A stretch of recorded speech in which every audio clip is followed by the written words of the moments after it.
Josh Borderud, and I'm a Waco City Council member here, and I wanted to say on behalf of the Waco City Council, welcome you here to the Waco Convention Center and the Bosque Theater. I want to thank you joining us here today for this discussion, and we are so glad to host the Broadband listening tour here in Waco.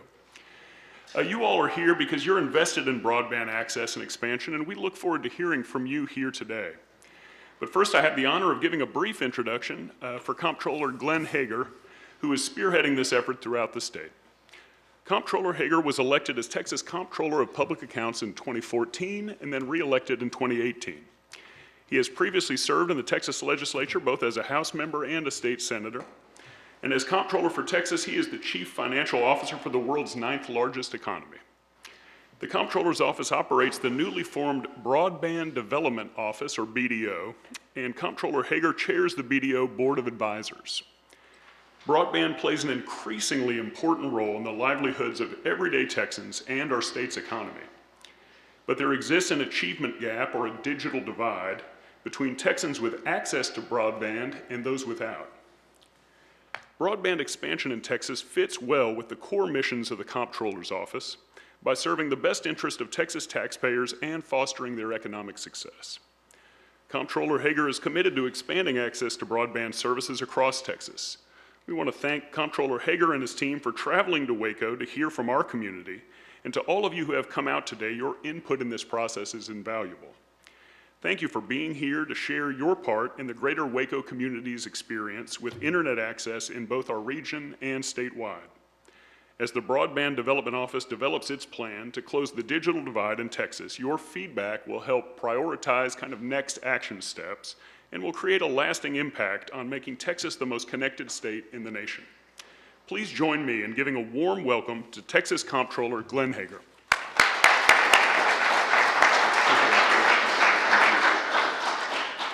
Thank you for that introduction. I need to get you to go with me to all my other stops on the tour. You do such a good job. Thank you again, Mr. Mayor Pro Tem. Thank you for y'all being here today. It's always great to be in Waco, McLennan County, to be in the central part of the state of Texas. As you heard, broadband access is extremely important, internet access across the state of Texas. Texas, up until last legislative session, was one just of a handful of states that did not have some type of office to figure out how do we ensure that we make sure to connect all Texans to where they can have quote-unquote service. There's 3 million Texans across the state of Texas that do not have service, even if they wanted to have service. And then once we look at those individuals, you move to other parts of the state that do have service. But let's just face it, I imagine I might hear from some of you that it's not really that good a service. And so there's several issues that we have to address. The legislature last legislative session created the office, housed it at the Comptroller's office. We've stood up the office. We're still continuing to hire more team. You'll hear from Greg Conte, who heads up the Broadband Development Office, for me here in just a few minutes. And then we'll turn it over to our partners at EY, who will kick off the listening tour today. So this is the 7th of 12 stops that I'm traveling, me and my team are traveling across the state to listen. What's going on in communities? And so the fact is, the state has created this office, has a certain amount of dollars that have been appropriated or essentially given to the Comptroller's office. We're working through our listening tour to figure out how do we map the state of Texas to identify those areas that don't have service, what are the lower quality of service, as well as partnerships. And let me repeat that word again, partnerships. We cannot do this in and of ourselves, and so we have to have partners across the state of Texas to be able to get Texas connected and continuing, because as we've learned in the last 2 years, as long as I've been around the legislative process, a lot of talk has been about internet connectivity for economic development across the state. But we learned starting 2 years ago, it's a lot more than economic development. It's about telemedicine, it's about access to public education, access to higher education, and the fact is for people just to do their daily business in their jobs. So I'm excited to be here. We're here to listen to you. You know, the fact is today is just the beginning of us listening. There's many different ways. If you don't talk to us today, we're going to be around for a while after this official kind of session this morning this afternoon to continue to listen. My staff, my team will be around, and so we want to continue to hear from you. My staff always gives me a list of all the folks that are here in the room, but I'm not going to go through all the names, but I do want to recognize that I greatly appreciate several of the local community leaders that are here from Williamson County, Wood County. We have Superintendent of Mart ISD, the City of Hillsborough, Ellis County, as well as McLennan County. So thank y'all for that. Representative Anderson, I'll ask you as we talk this morning to maybe say a few words when we wrap up this afternoon, if you don't mind. And with that, I'll turn it over to Greg, and we look forward to kicking this off and listening to what you have to say today. So thank you for being here. Thank you. Thank you for being here. Thank you for the City of Waco for hosting. Thank you for Representative Anderson for joining us. And I want to thank everyone else too for being here as well. The process here, the reason we're here is HB 5 in the form of BDO has given us a great opportunity to close that digital divide here in Texas. And so I'm essentially going to try to work myself out of a job by closing that digital divide, by bringing broadband service to those unserved and underserved areas of the state. But we can't do that, like the Comptroller was saying, without your help. And so that's what we're here to do right now. We're hoping that we'll hear some testimony from you folks in the idea of recommendations, ideas, or just thoughts about what are the barriers to broadband, what are the recommendations for this office, how is your readiness, and what can we do to improve that using a lot of that federal funding that we're receiving. And so with that, if you guys haven't had an opportunity to do such, that we do have witness cards. If you guys could fill those out. If you didn't have one, you can see one of my staff here. If the BDO staff can sort of raise their hands, CPA BDO staff, you can see one of them, and they'll bring a card out to you, as well as at the end of this session. Please, if you didn't have an opportunity to talk and you'd like to, grab one of us. We're going to stick around for a little while, and so we're happy to talk to anybody who's going to stick around. So with that, I'm going to hand it off to Tony from EY, who's going to drive this and facilitate this discussion. So I appreciate it again. Thank you.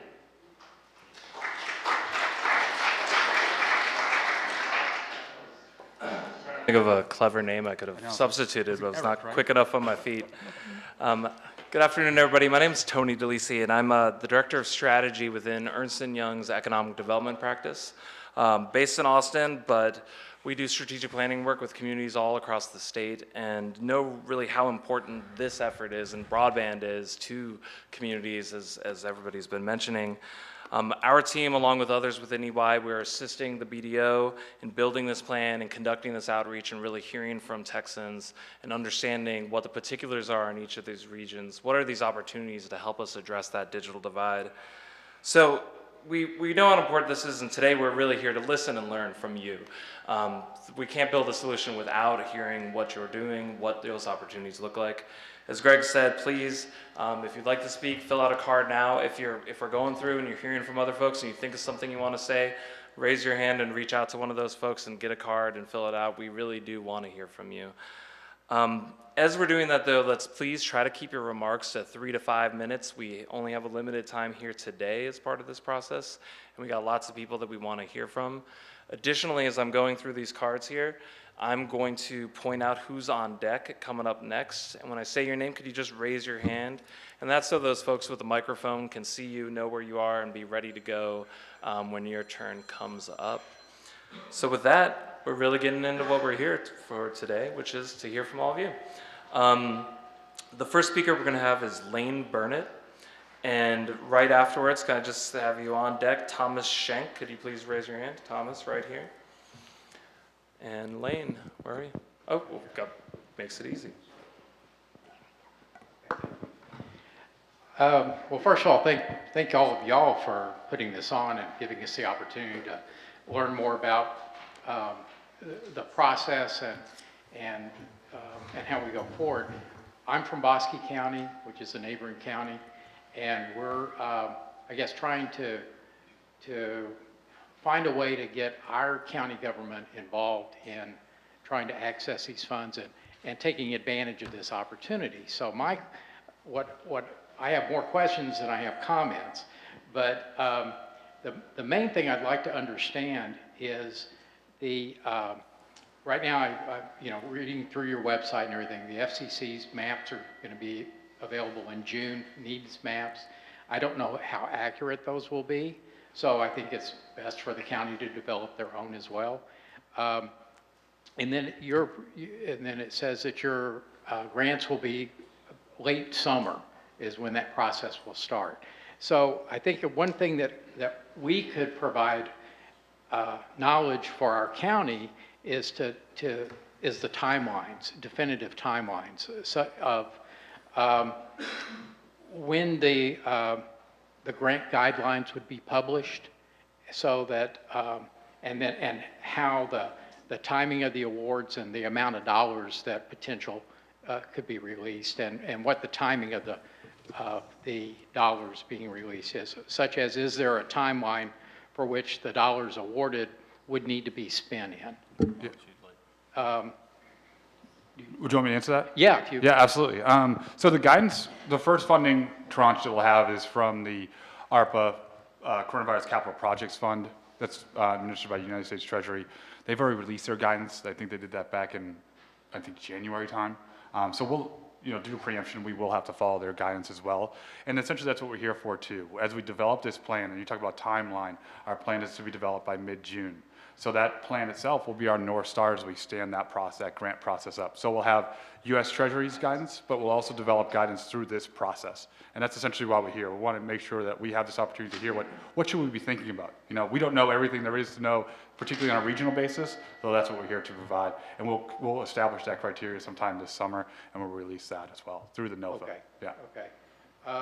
And then as far as this process as a whole is going to go on, I want to be able to tell our county government, what is the window of opportunity that these funds are going to be available? How quickly do they need to be acting so that we can be within that window as opposed to losing out as the window shuts and the funds are used? And I'll answer that too.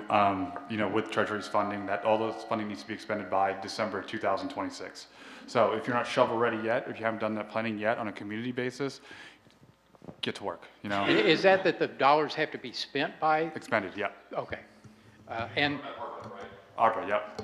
IIJA, we don't know anything about that yet because the NOFA will be dropped in sometime in May from NTIA. And is there a timeline when the grant process will end and say 23, so that, or is it just until you run out of money? Yeah, we don't know that yet. That's part of all the listening tours, so we can set a lot of these timelines. So a lot of questions, some of the questions we do know, some of the questions we don't. But, again, maybe we can't go through all the questions today, but we can establish that relationship so we can answer your questions as we continue to go through this process and fill in all the details. You'll have a date. Yeah, at some point. Okay, and if I have just one more minute, I have one other key question. And that is, as reading it through the video, is charged with developing the statewide plan based on needs.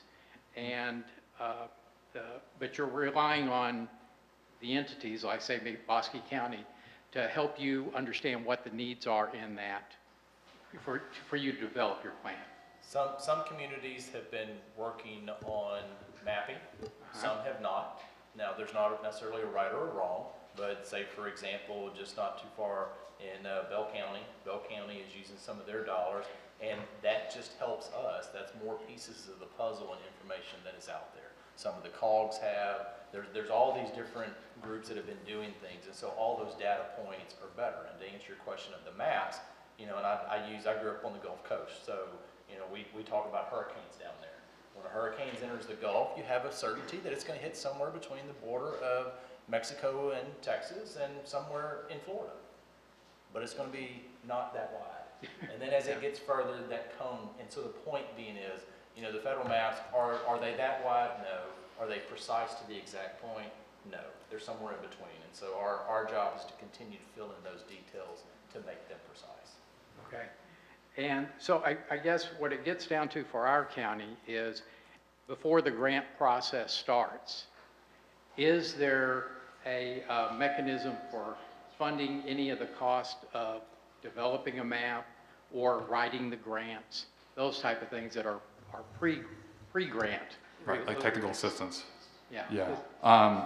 As of this point, we don't have those opportunities yet. We are considering where there's opportunities, but also too, as Comptroller was talking about, where there's partnerships to help communities like yours with grant writing, data collection, things like that as well too. So those are things we're considering as well. So after one of the other meetings, I had mentioned to Greg, We are not going to stand up a grant writing process internally. We have a lot of other things we need to focus on, but there's a lot of people that do have that expertise. And so let's have a list. Some of the councils of government have that ability, some of the regional service centers. I mean, there's different entities, and so it's partnerships. So we may not do it, but we may connect you, helpfully figure out to connect you with other people. Okay, great. And that, I'll leave it at that for now, and Sounds good. I'll go to the next speaker. Thank you. And, well, the next speaker is Thomas Schenk, right here, Megan. But just so we're ready on deck, Jim Bose, could you raise your hand, please? Oh, okay. Thanks for being here very much. I was in Fort Worth and I just kind of checked you out and you checked out real good. Thanks. You really do want to hear. I met with our hospital district county administrator. He had a conflict today. But he wanted to make sure that you realize that their organization needs connectivity for patients in outlying areas. And it could be a 2.5-hour drive at the end of the county into the hospital.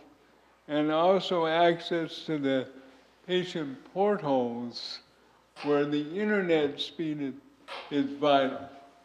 You know, the hospital has plenty of internet speed, but the folks out here don't.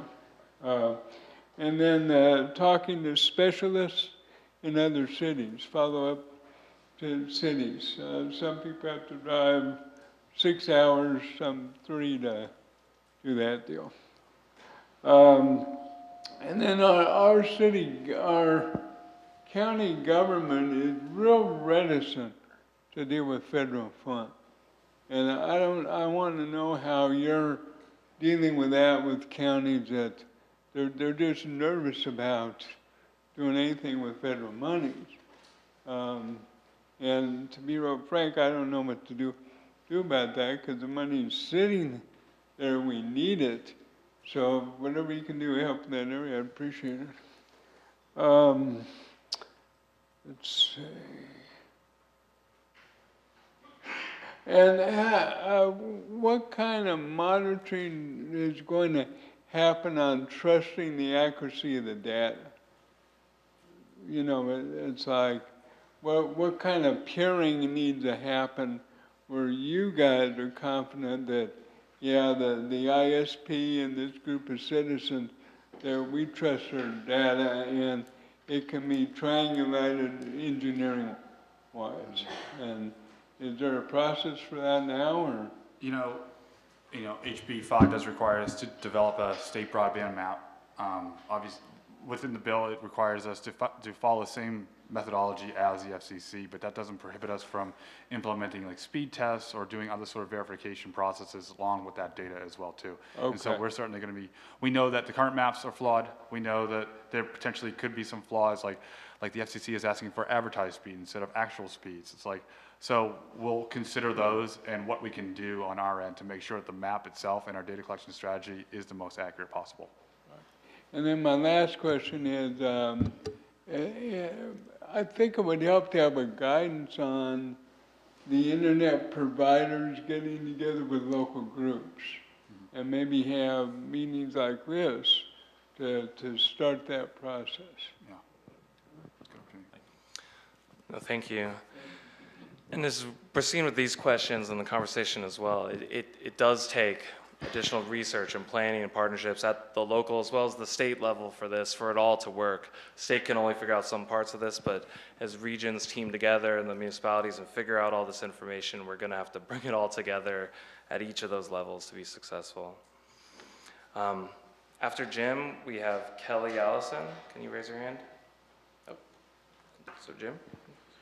All right, thank y'all for coming. I appreciate y'all doing this listening tour because it's really good to get out and hear the perspectives. I own an ISP that's in Brazos County, and we serve the Brazos Valley region. We've got about 3,000 subscribers, and we started doing fiber to the home a few years ago because we knew that was the path forward. We were doing wireless before. We're still doing it, but it's primarily fiber our focus now. So you touched on the fact that you didn't want to be a grant writing organization. I respect that completely. And I'm looking forward to that list and some consultant lists and things like that because as a small operator, I focus on getting the job done, not chasing maybe money. And so I'm happy to hear that. And so I just wanted to say, I really appreciate everything y'all are doing. I'm looking forward to any partnerships we have, either public-private partnerships or committees or whatever, to help make sure the monies that the BDO gets are spent efficiently. And I just want to say thank you very much. Absolutely. Thank you. Thank you. After Kelly Allison, we have Commissioner Terry Cook. Commissioner Cook, can you raise your hand? Oh, sorry. It's looking too far. Thank you. All right. My name is Kelly Allison. I'm a General Manager of Colorado Valley Communications in Grange, Texas, and I appreciate the opportunity to be here. I have the opportunity to make just a few comments. Colorado Valley Communications has been in business since 1953. We've been providing voice and broadband services for the past couple of decades. We provide service in very rural parts of Fayette, Colorado, and Lavaca counties. And as I said, we've been in business since '53, so we've been doing this for a while. We have established partnerships with cities, with our counties, with our electric cooperative. And I want to reiterate the word partnership. We look forward to partnering with the Broadband Office in developing the plans, and as the gentleman said before, that we look forward to being a part of this process to help make this work so that we can provide broadband to the rural citizens of Texas. Colorado Valley, we are very strong in our communities. We've been there a long time, and so we just want to continue that relationship, work with our communities, provide broadband into the rural parts of Texas. And again, I thank you for the opportunity to be here. Thank you. After Commissioner Cook, we've got Akbar Kara. Got it? Okay. I have several areas I want to talk about: granularity, affordability, adoption, protection, education. On the Commissioner's Court, we don't have a lot of extra money. No county has a lot of extra money. Over 50% of our M&O is unfunded mandates from the state. So I took 4 months of my life to learn about broadband. This gentleman next to me, Jerry Stevens of SOS Communications, taught me everything I know about wireless internet service provision, how it's done. She's dangerous. That's And I know enough to be dangerous. I know enough to be dangerous. So I want to beg you to not go back to the beginning and let's do it ourselves. We are already years and years behind our peers. And we need to jump off of what we do know and go down into the micro to find the haves and the have-nots.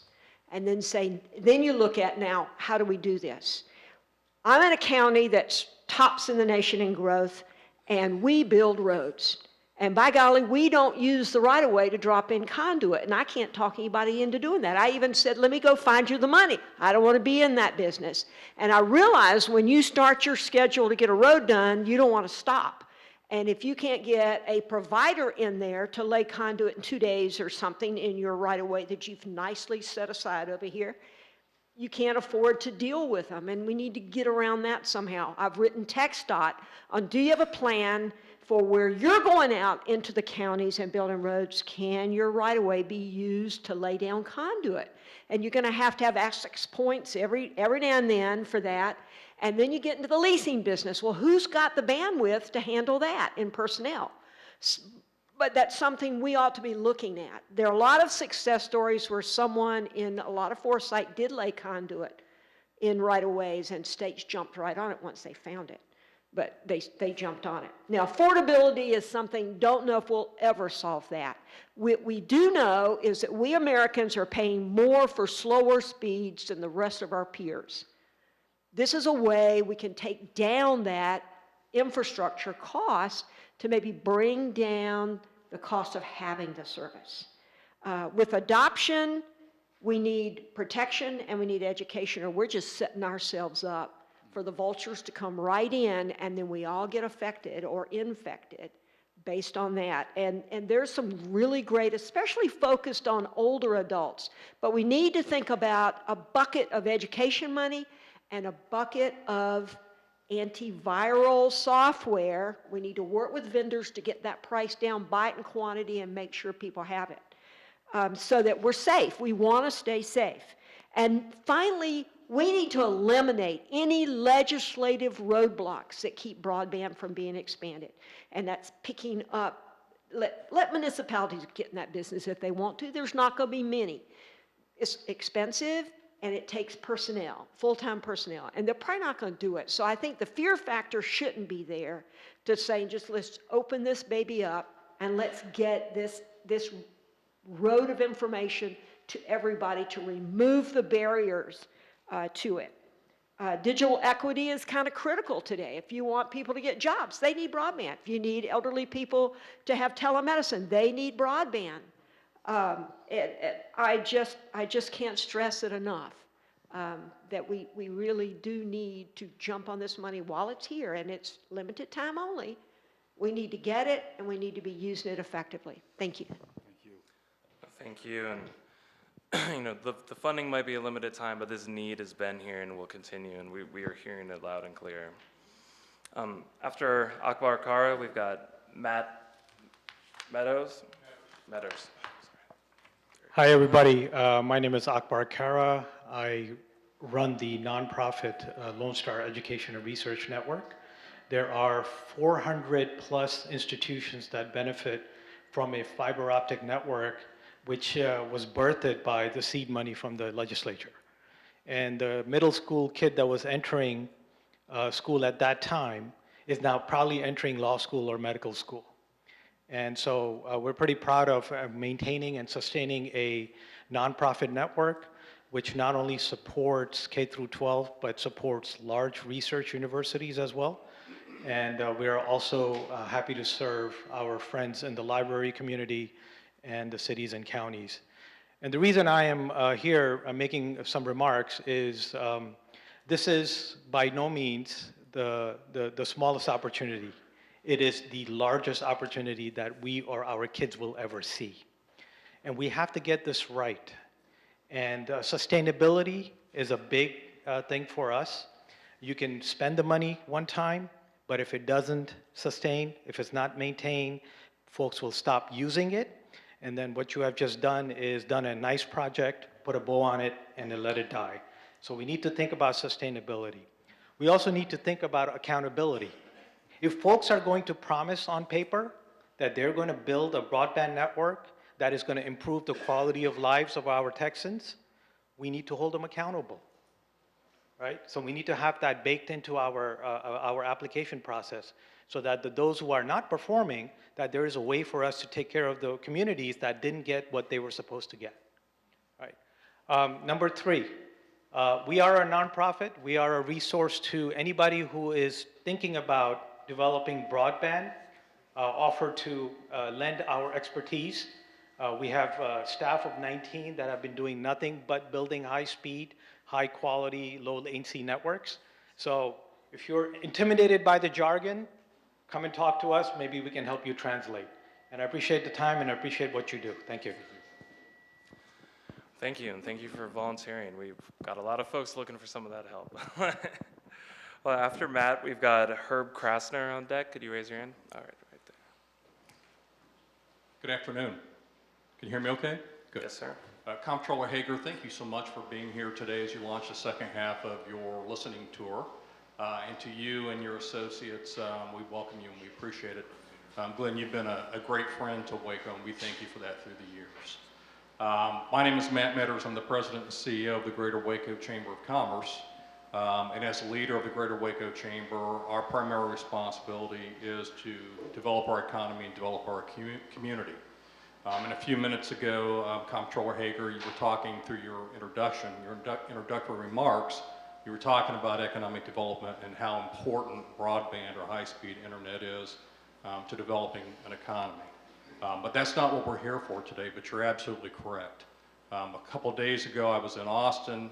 A number of individuals who lead chambers and economic development organizations from throughout the country we're in Austin with U.S. Chamber of Commerce to have that conversation about economic development and workforce development and broadband, high-speed internet, all of the things that we know and typically wrap around conversations when you work to develop an economy. So it's critically important, obviously, as we move forward to the state and to our economy. But again, that's not what we're here to talk about necessarily today. We're here to talk about access. And you know, it seems like yesterday, but it unfolded over a couple of years. And again, you mentioned this in your opening comments, that we went through a pandemic, and it was certainly an intense time, certainly the first 6 months or so. And the amount of communication that was taking place as we and the city and the county and many other organizations and individuals were coming together to communicate about the challenges that we were facing as a community was breathtaking. And how fast we were moving and how much information was moving and how important it was for us to all be able to communicate with each other and coordinate the response. All the way up to communicating at the federal level with elected officials as it relates to PPP and ERTC and all the acronyms and the alphabets that we all went through during that period of time. And I cannot imagine, I just can't imagine having gone through that and then just living, right? Just our society now, not having access to high-speed internet, to have access to broadband. And you mentioned a few minutes ago about 10% of Texans do not have access to high-speed internet. But so many of us, it's like getting up and walking, right? We spend all of our time on our phones and on our laptops and iPads and so forth, and I cannot imagine it. And then beyond that, the importance of it from the standpoint of workforce training and education and telehealth and just having access to everything that is so important in daily life. So let me close by saying that we're here as the lead economic development organization, but we do everything in collaboration and partnership with many others. We're here to help you folks as we go forward. You mentioned partnership, you mentioned collaboration, that's what we're all about. So thank you for being here today. Thank you, Matt. And it is an important reminder, I think, too, I forget the stat, it's something like 1 in 4 households don't have a computer in the state of Texas. And that's national as well. If you think about that, it's not just the broadband access, but having a device to utilize to do all these things. Many folks are facing hard challenges. But after Herb, we've got Linda Timmerman, who I met earlier. Linda might have the best handwriting I have ever seen on one of these cards. I just got to say, this is amazing. Thank you. Okay. Yeah, hi. It was very nice to meet both of you, Glenn and Greg. My name's Herb Krasner. I'm a retired UT professor in the field of computer software engineering, and I just happen to live out in Hill Country, and we just happen to not have very good service out there. I have some very specific questions about the first round of ARPA funding and the selection criteria, but I think this seems like an inappropriate place to ask these questions. So what I'd prefer to ask instead, I think, is Glenn, you talked about partnerships. And I'm wondering, at least in this first round of funding, what kind of partnerships you're thinking about. Are we talking about state government, local government, private industry, even community? What kind of partnerships do you think you're looking for in order maybe to get enough diverse sources of investment money to start laying the infrastructure groundwork that we really need? I think first and foremost, when you talk about partnerships, there's ways to partner a whole lot of different areas. You know, one, we're talking about grant writing, whether we have limited capabilities, so we're not going to delve into that. We're going to find other people. Yeah, I know how to do that. I've won many of them. So all these different areas that we can try to partner for information dissemination as the dollars are being deployed. What are the federal requirements? It's going to be not the state doing it in and of itself. They're going to be the private sector that actually has to go out and go. Whether it's small companies, large companies, it's going to be a matrix of all kinds of areas. And the complexity starts, really, it has started for a long time. Greg, I know, is saying it started for me a long time ago. But the fact is of how we put the rules in place, whether it's the ARPA money or the next round of dollars that we don't know what range of dollars are going to come. And if I could, Herb, you were talking about infrastructure. We're also going to receive a lot of money for digital equity programming and planning as well, too. So, and through that, just capacity building on that end is going to require a lot of partnerships with, our libraries, a lot of nonprofits as well, too. So it's not only from the infrastructure component or the grant writing component, it's going to be from the digital equity, the literacy, the devices, training, and all of that too. So we're looking at all the holistic approach to partnerships through this office. And what are the pieces that can't be met where they go back to the legislature again? Thank you very much. I appreciate it. The one note I'd add on partnerships too is just communities working together with their neighbors and with others. We're seeing this if a small town doesn't have those resources, but you can pitch in a little bit with the town next to you and the town next to you and your county, and all of you coming together, that's where we really build up the strength to be able to do this together. So we're seeing some great success from communities around the state with that. Linda, but after Linda, we've got Jennifer Prather. Can you raise your hand, please? Thank you, Jennifer. So thank you. I first have to thank my 5th grade teacher, Inez Fad, because I wouldn't be writing that well, but she insisted on it. I'm here representing the Texas Silver-Haired Legislature and specifically the Heart of Texas Area Agency on Aging. The broadband issue in Texas is very important to the Silver-Haired Legislature. We represent older and advocate for older Texans 65 and older. And we present a report to the legislature every year, giving them the things that we have researched and written up and worked with legislators on as being very important to older Texans. And our last report was so different that we chose to actually use a label. It says our virtual legislative session during a global pandemic. So I would like to skip ahead to the education part because while it's important that we all gain access, if we don't learn how to use it, it won't help at all. And I was part of a handful of TSHL members tasked with teaching 90 older Texans how to use their technology so that we could have our required meetings and present this report. And if I had a nickel today for every time I sat on a phone and said, "Tell me what's on your screen right now." It took us about 2 months of planning to educate 90 people, but we pulled it off, and we had a legislative session completely virtual. But I'll tell you, there were other things that happened after that that have been even more important, because now those 90 people know how to access their doctor. They know how to get a prescription online. They know how to order groceries online. And even more importantly, they know how to connect with their families online. So what I'd like to encourage, and partnership, I was so excited to hear the word partnership. I would like to encourage the commission to consider partnering with the Texas Community College system, with our public schools, with the 28 area agencies on aging throughout the state of Texas, to especially to help older Texans know how to use this technology. Because honestly, you almost have to sit there side by side. And I sort of can envision a core of high school and community college students being able to say, "I'll come sit with you and I'll show you how to do this." So on behalf of the Texas Silver-Haired Legislature, I also want you to know that we stand ready to help in any way that we can. We're spread all across the state. We represent all areas of the state of Texas, and anything we can do to help, we'll be happy. Thank you. And Jennifer is next, but after Jennifer, we've got Neil Silvers right up there.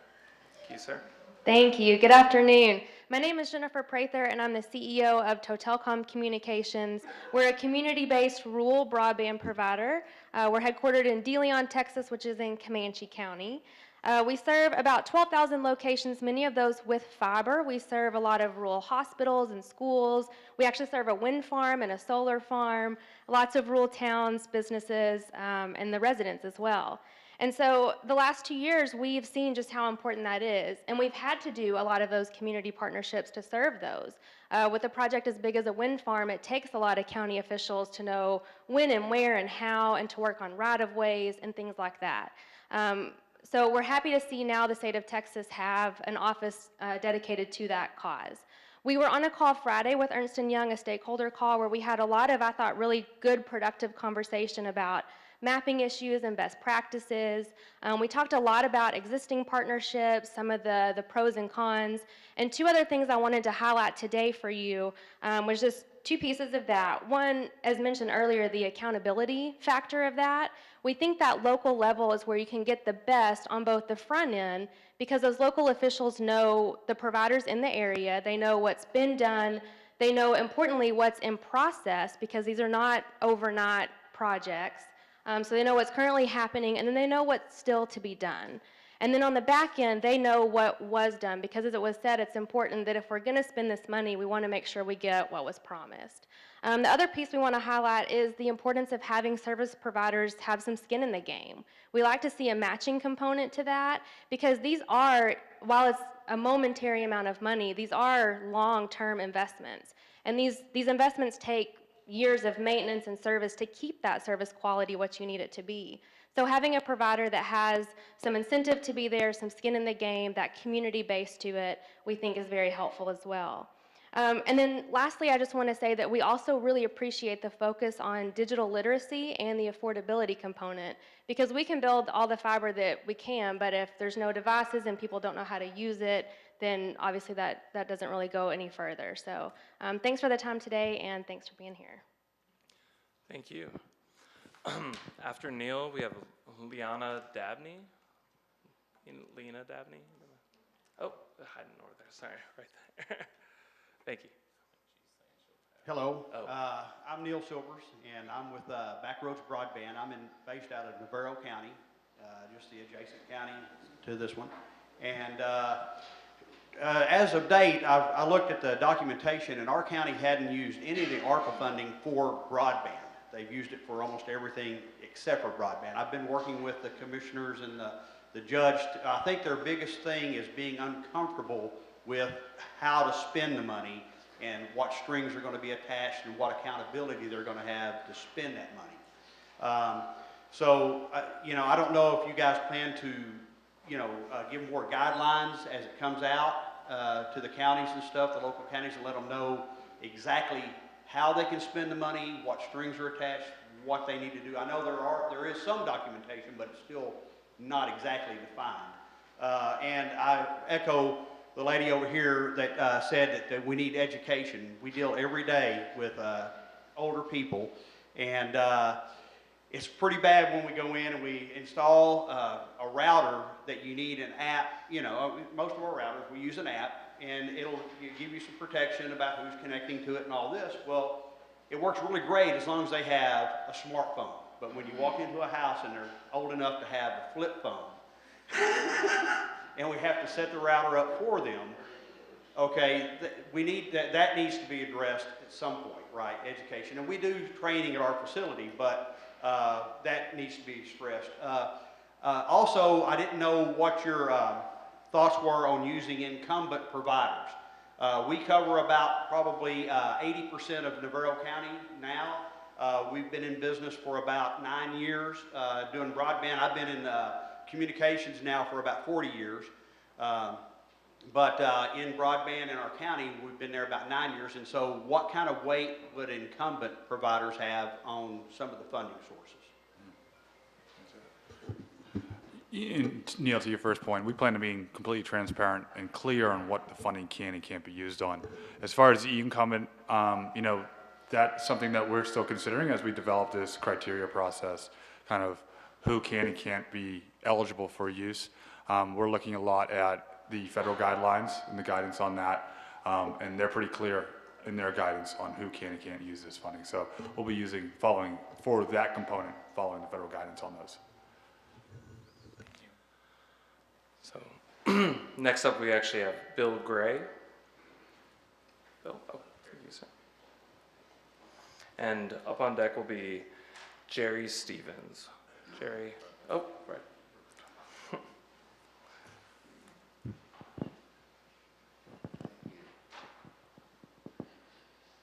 Can you hear me? Yes, sir. Good. Well, my name is Bill Gray. I'm a lawyer, and I'm just getting into the business. I just incorporated, and I don't need funding. And as a lawyer, you tend to look at the macro just as much as you look at the micro. It seems to me that this business has become a utility. Utilities, as we generally look at them, are electricity, telephones, things of that nature. I don't know that broadband or wireless has been designated as a utility, but it should be.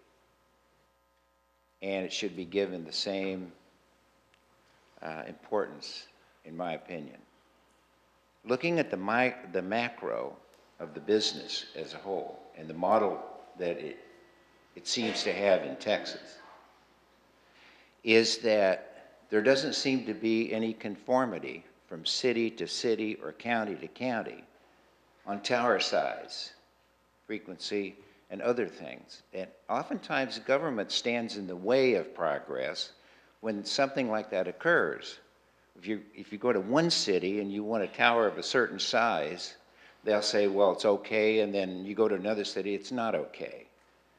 One of the things for electricity and telephone service, that seems to be regulated because it's run by bigger corporations like AT&T or Verizon, things of that nature.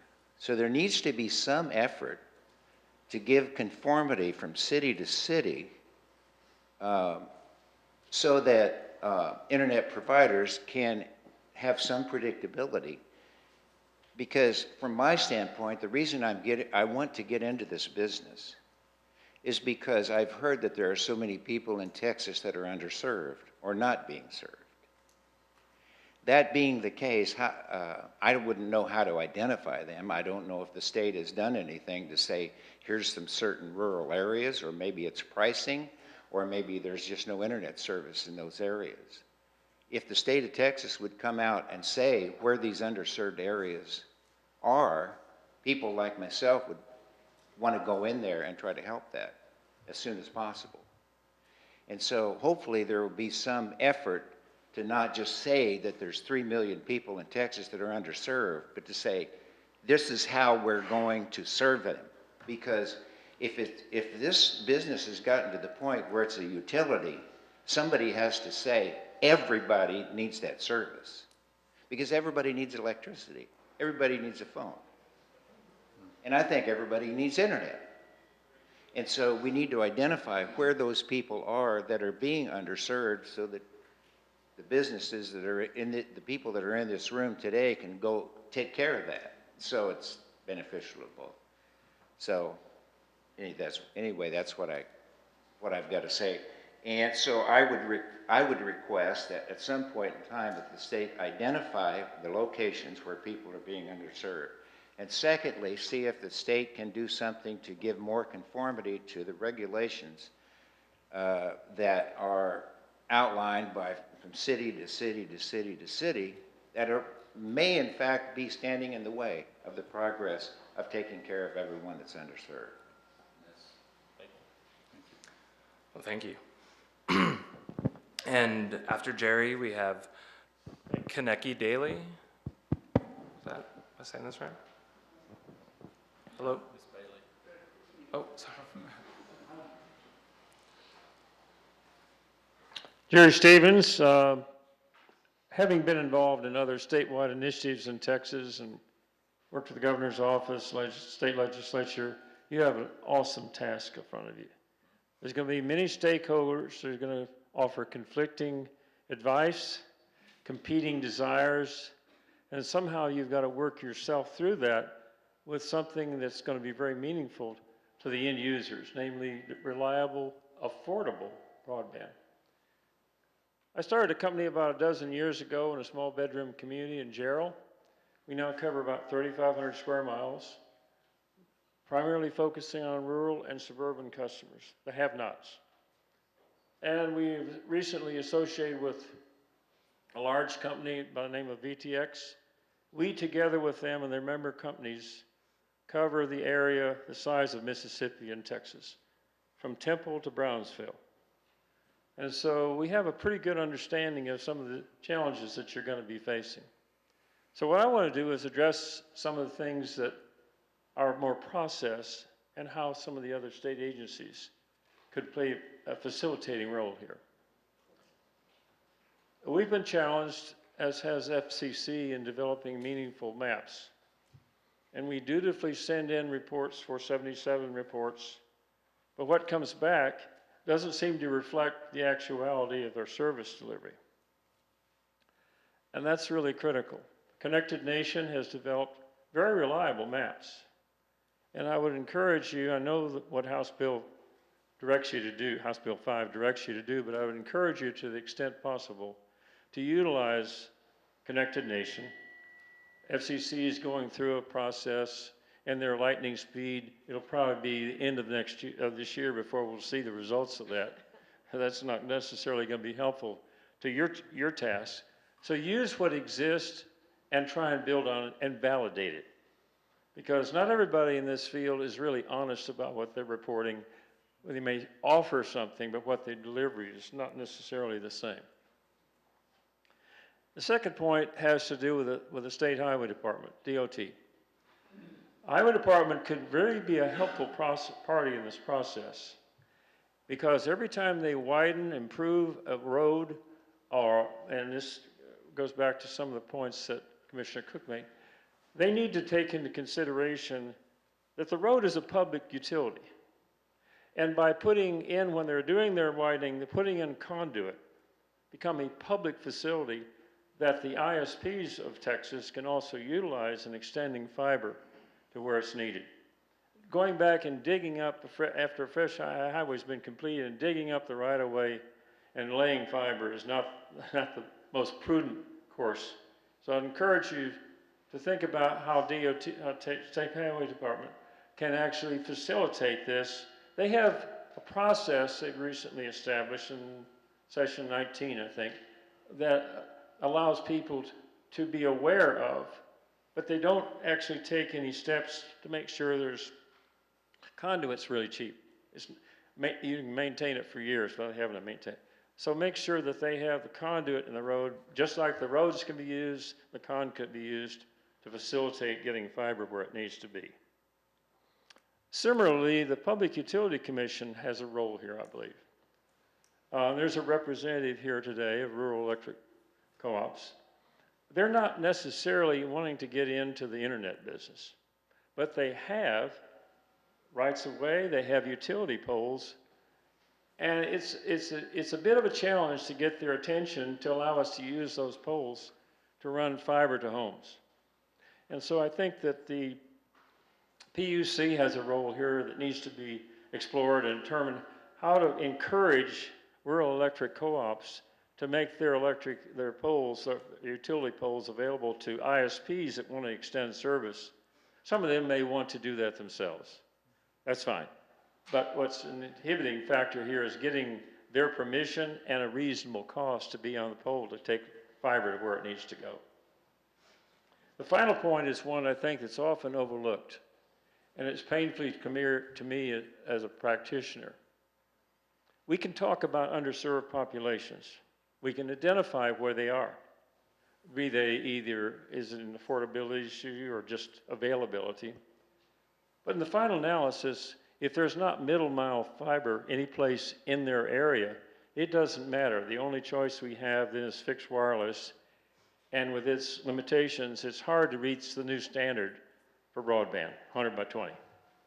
So I would encourage in the mapping process, the RFO that you released, and I assume we'll be making a decision on, that you would also take into consideration the critical need to also map where the middle mile is.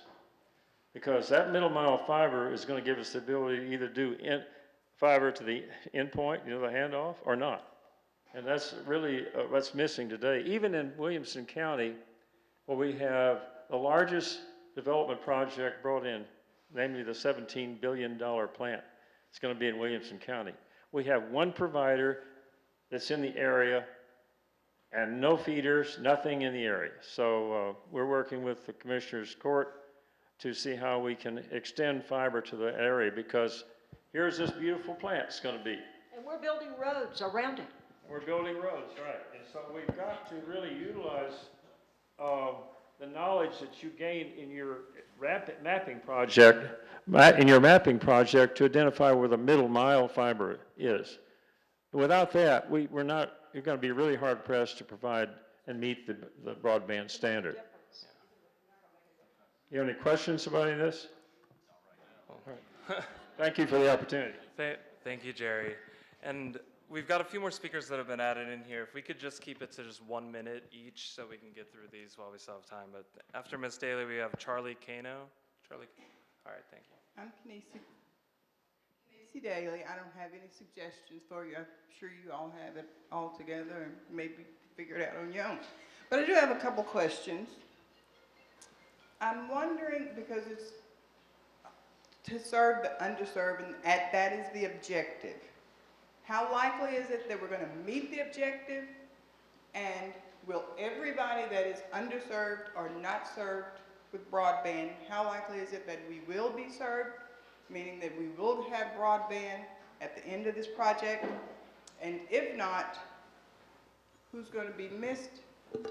And how will we determine the people that will not get broadband in the end, if it's not a possibility?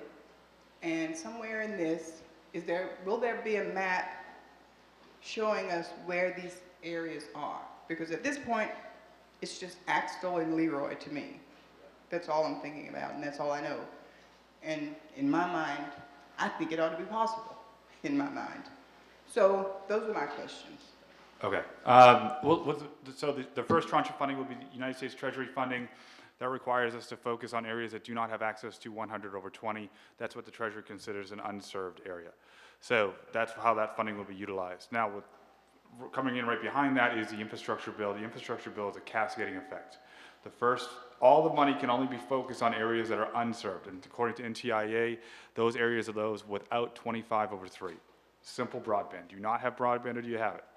Once we've addressed all of those areas that do not have broadband, then we can move on to the underserved areas, those areas that don't have 100/20.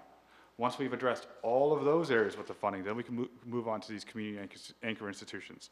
So the idea with NTIA and with our federal partners is that we will close the digital divide within the 5 years of that funding. So I don't anticipate any areas that won't be served by the end of that period, but I don't know what I don't know yet.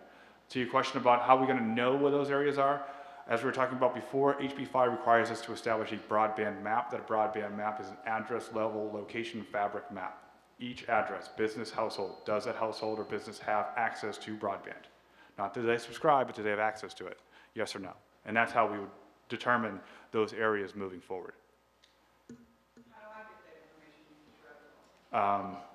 I get that information? I'll give you my card, and I'll send you an email. Does that work? And if you do have access, broadbandfortexas.com is our website. Charlie's up next, and followed by James Stroud. Can you raise your hand, James? Thank you. Thank you for doing this tour, and thank you for allowing me to speak. I'm Charlie Kano. I am the CEO of ETEX Communications, based out of Upshur County. I have 25 years of experience. I've got an electrical engineering degree from Texas Tech. If it gets rowdy in here, we will throw some tortillas around, so be careful. So as a provider, I have 55% of my customers, over 13,000 connections on fiber. So that'll tell you that 55% of my customers love us, and the others not so much, because the job's not done. So we really look forward to the partnerships. Let's talk about partnerships. You know, we are very familiar with partnerships as a rural provider. We partnered with the University of Texas, and we have engineered and designed the fiber that connects them to their UT Tyler campus in Tyler, Texas. My neighbors have partnered with Texas A&M that engineered and constructed the fiber that connects them to their Commerce campus. We currently partner with Akbar and Learn, and we connect to the libraries that are in those hard-to-reach places that they serve. So very proud of the partnerships that we have. We're very open to accountability. We've been held accountable to provide telecommunication services in rural areas since 1952. Very familiar with that, and so we welcome the accountability at a local and a state level. We're very invested in our community.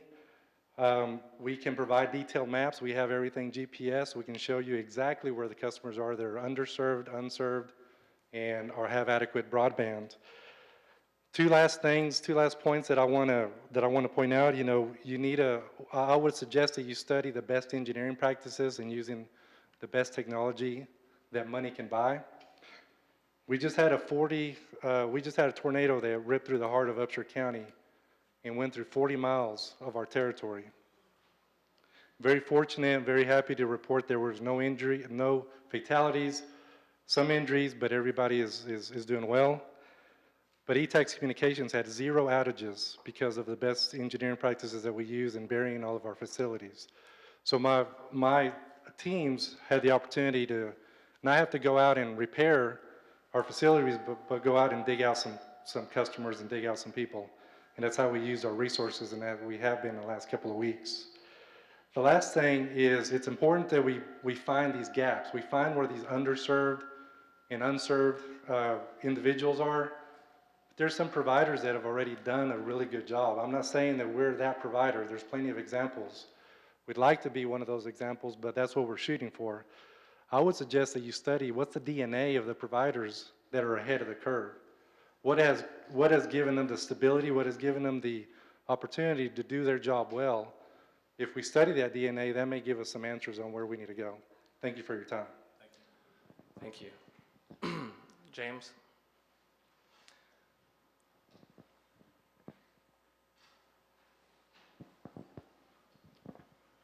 Good afternoon. I'm James Stroud. I'm 40 years of city manager and retired and just joined this industry.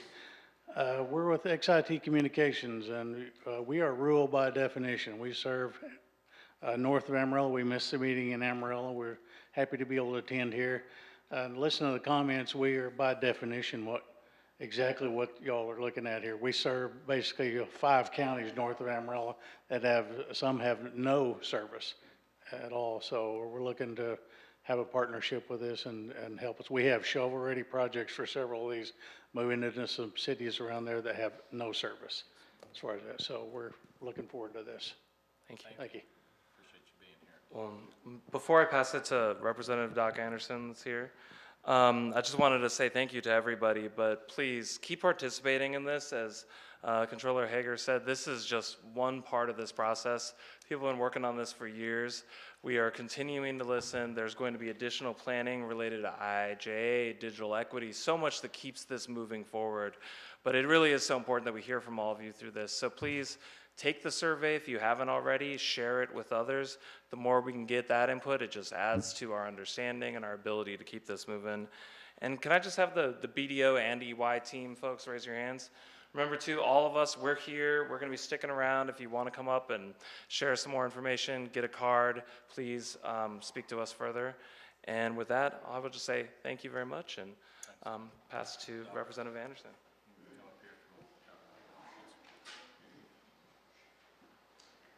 Howdy. I'm Doc Anderson, State Representative for this district. Want to extend congratulations and very much appreciate all y'all coming here to hear this very important issue. Certainly thank the Comptroller and his team. This is a huge undertaking, as y'all know, very astute folks in this room. And there's going to be a lot of hurdles ahead, but they're getting up to speed pronto. We just passed this bill last session, and they're getting up to speed and doing some of the things they need to do. It's a nature of this problem is that the mapping alone, like has been suggested here, Connected Nation, Texas does an outstanding job. The feds, FCC has been working on this for a number of years. Texas is working on this. So those type issues are going to take a little while to get it done. But like I say, the pandemic has unmasked the need that we have for reliable, high-speed, and affordable internet. And so HB 5 was giant step forward, and we're looking forward to that. In addition, we have 2 bills that we passed last session that will help quite a bit. One is One Dig, is a term which allows TxDOT to, when they're working a project, to lay conduit, and it'll incentivize, yep, and it adds libraries and schools and things of that nature, and that'll help save money big time on getting that done at one time. And the other is middle mile, is the term that we use on that, 3853. Basically what that does is allows folks that already have poles, wires, and right-of-ways, huge accomplishments there, to help expedite the use of broadband around the state, and so that'll kind of be a lot more timely. And it's exciting times because the PUC, who doesn't regulate internet, that'd be the Comptroller, but they do regulate utilities, Bill, as was said, and they just passed the rules to support the legislative intent of the legislative middle mile bill that we passed last session. So it's exciting times. We can start moving forward with that. There will be people that will start to look at the partnerships for that last mile, and we did maintain some flexibility so that somebody at Alpine can do what they need to do, somebody at Beaumont can do what they need to do, somebody in East Texas can do what they need to do, and so it's predicated on entrepreneurship and folks getting together and capitalizing some of this expertise. And so with that, I think the state is finally trying to catch up. Like you said, we've been behind the power curve, and we look forward to what's going to happen. I'd also invite you all to stay in contact with the Comptroller as we go forward, and they're going to do a great job for us. So, Glenn, thank you again for coming to Waco. So, yes, sir. Thank you, Doc. Thanks for legislation last session.